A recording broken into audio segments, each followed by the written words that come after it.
Bersama saya Farid. Kali ini saya akan membahas tentang pembelajaran dari rumah.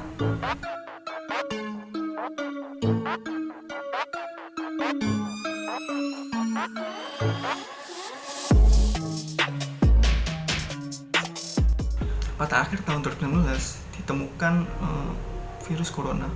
Virus ini berasal dari Wuhan, China. Pada awalnya banyak yang mengira virus ini tidak terlalu bahaya dan akan cepat hilang.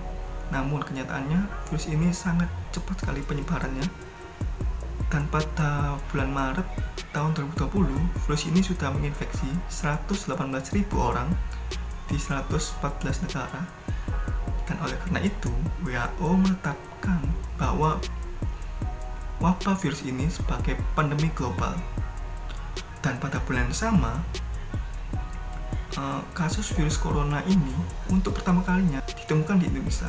Pada awalnya cuma sedikit yang terkena virus ini, namun semakin lama penyebaran semakin cepat. Dan oleh karena itu pemerintah membuat pembatasan sosial berskala besar atau biasa disebut PSBB.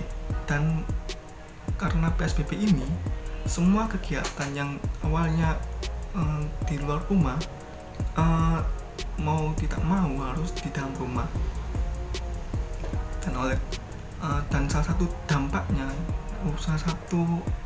yaitu dalam hal pendidikan, yang biasanya kegiatan belajar mengajar di kampus atau di sekolah mau tak mau karena PSBB tersebut harus di rumah.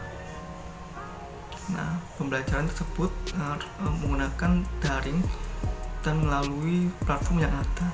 Proses belajar mengajar di rumah ini pasti ada kelebihan dan kekurangan. Nah, saya akan sedikit membahas tentang kelebihan dan kekurangan itu. Untuk kelebihannya sendiri, yang pertama yaitu menghemat waktu. Yang dimaksud menghemat waktu ini yaitu efektifnya belajar karena tidak kemana-mana, di rumah aja.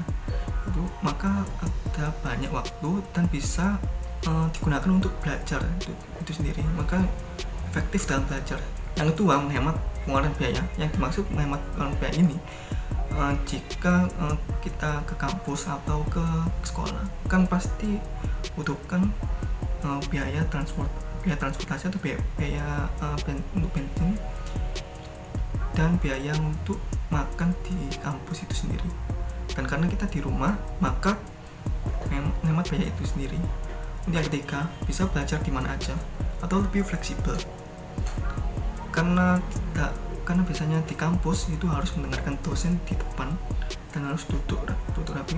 Kalau di rumah seperti ini, kita bisa bebas belajar di mana aja, bisa sambil makan atau sambil duduk santai senyaman kita. Yang keempat, ini yang paling penting, yaitu memutus rantai corona.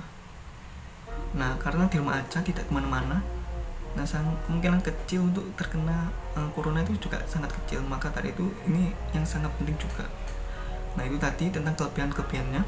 Nah, sedangkan untuk kekurangannya, yang pertama yaitu sangat sulit untuk memahami materi. Mungkin itu ada beberapa faktor. Nah, mungkin bisa jadi karena sinyal, atau mungkin karena orang itu karena ada beberapa orang yang hanya bisa paham jika dijelaskan secara langsung. Yang kedua yaitu sinyal atau koneksi. Tidak semua rumah memiliki sinyal atau koneksi yang bagus.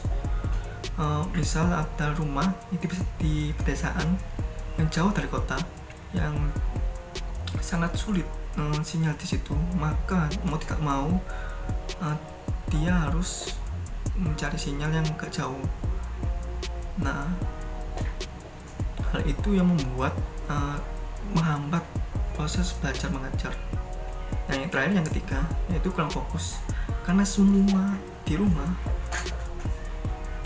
kegiatan di rumah juga, maka di rumah tersebut banyak kegiatan dan membuat terkadang tidak fokus dalam belajar. Seperti saat belajar atau saat di kelas terdengar suara motor lewat, atau mungkin terdengar suara televisi. yang membuat tidak fokus dalam belajar dan membuat kita tadi materi sangat sulit dipahami juga. Itu tadi kelebihan dan kekurangan proses belajar di rumah karena terdampak corona ini. Mau gimana lagi, walaupun tidak ideal dalam proses belajar mengajar, ya mau gimana lagi katanya seperti ini, dan kita harus segera beradaptasi.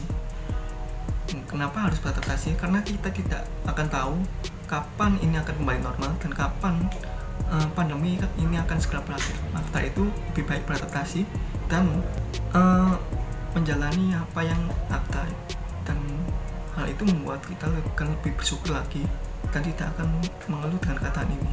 Ya, sekian dari saya.